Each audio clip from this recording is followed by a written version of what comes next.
안녕하세요. 자, 제가 두 번째 영상을 시작하겠습니다. 자, 오늘은 무엇을 하려냐면요. 자기소개 스피치 관련해서 말씀을 드리려고 하는데요. 이 말씀을 드리기 전에 제가 어제 영상 만든 거를 봤거든요. 너무 어색하고 어떻게 보면 성의가 없을 수도 있고 한데 고민을 해봤어요. 조금 편집을 좀 성의 있게 해야 되나. 그런데 우선은 제가 시간도 너무 바쁘고 시간이 없어요. 그래서 일단은 자연스럽게 그냥 담도록 할게요. 대신 내용이 좋아야 되잖아요. 내용이 좋은 컨텐츠를 만들도록 노력을 할 테니까 보시는 분들도 조금 편안하게 생각을 해주셨으면 좋겠어요. 자, 자기소개 스피치 바로 얘기를 드릴게요. 여러분들 자기소개 스피치 어떻게 준비를 하시는지 궁금하네요. 이거를 되게 어려워해요. 그리고 어떤 유튜버 분들은 이렇게 얘기를 하시더라고요. 1분 자기소개 스피치가 거의 이미지에 혹은 그 면접의 합격의 30% 정도를 판가름한다고. 결정한다고 얘기하더라고요.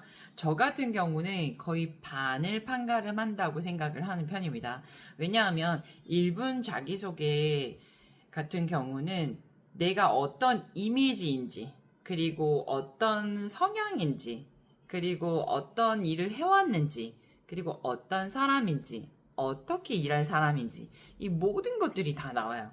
말하는 빠르기나, 말하는 높낮이나, 말을 어떻게 구조적으로 하는 것인가, 그리고 어떤 부분에 대해서 자랑을 너무 심한가, 아닌가, 의지가 약한가, 높은가, 자신감이 높은가, 낮은가, 이 모든 것들을 다 가지고 있기 때문에, 1분 자기소개 스피치는 굉장히 중요한 부분입니다.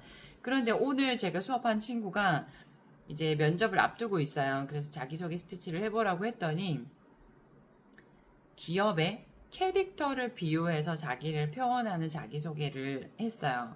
그래서 제가 물어봤어요. 혹시 이거를 어느 컨텐츠에서 혹시 봤느냐. 제가 취업 컨설팅을 하고 있지만 취업 관련한 유튜브를 본 지는 한 달밖에 안 됐어요. 그 정도로 다른 컨텐츠는 보지는 않았지만 그걸 보고 나서 제가 혼란이 더 왔었고 또 엄청난 정보들이 많이 있어서 그 정보들이 득이 아니라 오히려 독이 될 수도 있다는 생각이 들어서 제가 유튜브를 시작한 것도 있거든요.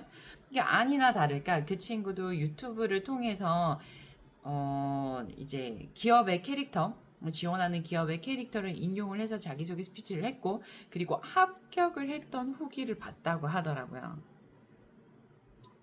이 친구뿐만이 아니라 얼마 전에 지금 그 건보를 합격한 친구가 있는데 그 친구도 자기소개 스피치를 할 때 캐릭터를 인용을 해서 저한테 대본을 짜왔더라고요.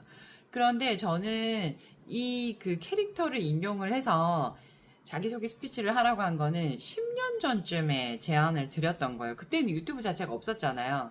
그러고 저 컨설턴트들 간의 정보도 그렇게 공유를 많이 하지도 않았었고 이렇게 유튜브나 블로그를 통해서 정보가 많이 오픈되지도 않았거든요. 후기 같은 경우는 거의 뭐 서류 관련해서 그리고 면접을 어떻게 봤는지 카페를 통해서 공유를 했지 이렇게 세세하게 공유를 하는 컨텐츠가 많이 활발하게 그 나오지 않았었단 말이에요. 근데 이게 그 어떤 분이 올리셨는지는 모르겠지만 그걸 하나 후기로 올림으로써 아, 이게 좋은 방법이구나 하고 활용을 하는 사람들이 많아짐으로 해서 독이 된 거죠. 제가 봤을 땐 독이 됐다 생각을 해요. 자, 여러분들 컨텐츠를 볼 때, 아, 이런 거를 활용을 해서 저는 합격했어요 하면 여러분들 그걸 따라 하시면 안 돼요. 그거를, 와, 이거 좋은 거다라고 해서 그거를 흉내내고 인용을 하시는 게 아니라, 아, 이 컨텐츠를 얼마나 많이 봤구나. 이런 사람들이 봤구나. 그럼 나는 다르게 해야지. 이거는 안 해야지라고 생각을 하셔야지. 이거 방법 괜찮은데 이렇게 해야지 하고 하시면 안 된다라는 거예요. 그 전략 싸움입니다. 그래서 자기소개 스피치 같은 경우는 캐릭터 인용을 하시지 마시라. 그런데 이런 건 있어요. 이게 제 컨텐츠가 제가 말씀드리는 그 내용들은 대부분 이거를 말씀드린다고 했어요. 한 가지만 답이 있는 건 아니라는 거예요. 여러 가지 시점을 볼 수 있는 능력을 키우시라고 이 컨텐츠를 시작을 한 거예요. 자, 보세요. 아주 여린 친구입니다. 여학생. 아주 여리고 목소리도 작아요. 근데 면접에 가서 아주 귀여운 캐릭터를 인용을 해서 저는 그 캐릭터와 닮은 인재가 되고 싶습니다 했어요. 그러면 면접관이 과연 그 캐릭터의 활발하고 액티브하고 막 에너지틱하고 그리고 도전 정신이 있는 그런 사람으로 볼까요? 그렇지 않아요. 아, 귀엽고 다정하고 온순하긴 한데 조금만 뭐라 하면 바로 울고 나가겠구나 라고 생각을 할 수도 있죠. 자, 그런데 어떤 사람은 이 캐릭터를 인용을 하는 것이 좋을 수도 있어요. 좀 오락부락하고 키도 크고 체격도 좋은 남학생이에요. 그리고 얼굴도 되게 터프하게 생겼어요. 근데 이런 친구가 귀여운 캐릭터를 인용을 하면 오히려 이미지가 부드럽게 완화될 수 있고 상쇄될 수 있는 장점이 될 수가 있단 말이에요. 그래서 내가 내 이미지를 알고 내가 어떤 성향으로 보이는지 내가 생각하는 게 아니라 보이는지를 보시고 캐릭터를 인용을 하실지 안 하실지 결정을 할 수 있는 분석하는 능력도 필요하다고 하는 거예요. 그래서 블로그나 유튜브 컨텐츠를 아무거나 활용하시지 마시라. 자, 그거를 말씀드리고 싶고요.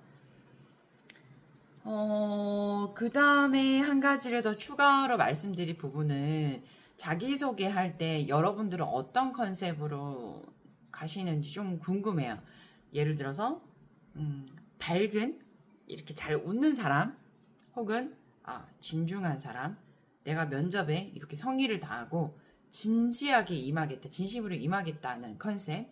그리고 뭔지 모르겠지만 일단 최선을 다하고 오겠다. 긴장을 하든 말든 뭐 최선을 다하고만 오겠다. 그리고 뭐 어떻게 될지 모르겠지만 한번 해보고 오겠다. 혹은 뭐 편안하게 갔다 오겠다. 여러 가지 컨셉이 있을 수 있어요.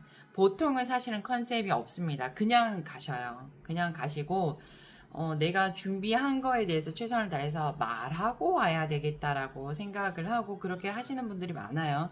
그런데 면접자들은 이게 다대1일 경우도 있지만 다대4일 경우가 있잖아요. 그럼 다대4일 경우에는 나 말고의 지원자들이 옆에 또 있단 말이에요. 그러면 상대적으로 평가가 될 가능성이 아주 크겠죠. 보세요. 옆에 면접자들이 너무 의지가 많아가지고 와, 저 이렇게 하겠습니다. 성심성의껏 막 임하겠습니다. 뭐 이런 식으로 에너지틱하게 막 얘기를 해요.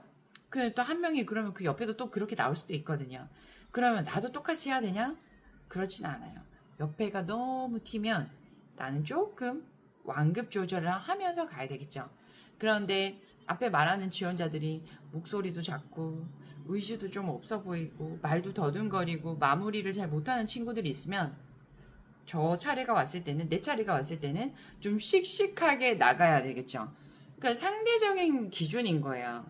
그런데 보통 여러분들 요즘에는 편안하게 보이려고 대화하는 식으로 얘기를 하고 오겠다는 친구들이 좀 많거든요. 그걸 내가 왜 그런 생각을 하는지 모르겠어서 그 질문을 해봐도 답이 안 나오는 거예요. 그게 제일 좋다고 생각을 하니까. 그런데 제가 유튜브 컨텐츠를 몇 번 살펴보다 보니까 약간 유추가 되는 부분이 있어요. 그건 뭐냐면 면접관을 편하게 생각을 해라. 면접관이 저도 그렇게 가르쳤어요. 면접관을 옆집 삼촌이라고 생각을 해라. 우리 아버지 친구라 생각을 해라. 우리 삼촌 친구라 생각을 해라. 그런 사람이다 라고 제 지인 중에서도 면접관을 하고 있는 분 계시지만 그 이전 컨텐츠에도 말씀드렸지만 되게 편안하게 다녀요.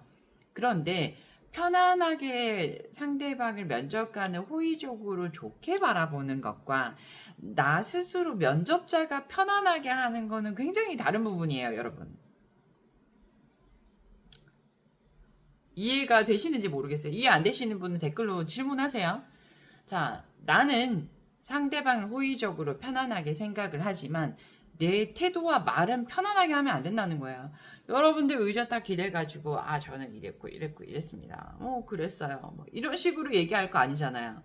물론 이게 경력자로서 뭐 스타트업에서 뭐 경력자로 들어갈 때 경력이 되게 많은 분들은 또 편하게 1대1로 대화하실 수 있죠. 그 직급이나 직무에 따라서 편안하게 얘기하실 수도 있어요. 그러나 대부분 신입 같은 경우에는 여러분 편안한 마음은 가지고 계시되 굉장히 딱딱하게 하라고 하는 게 아니라 내가 성심성의껏 정성을 다해서 이 면접에 임하고 있습니다라는 표시는 해야죠. 그래서 편안한 어조로, 편안한 목소리로, 편안하게 천천히 말을 하면은 안 된다라는 거예요. 그런 부분들 여러분들 잘 고려를 하셔서 감안을 하셔서 1분 스피치를 잘 준비하시고 면접에 임하시기 바랍니다.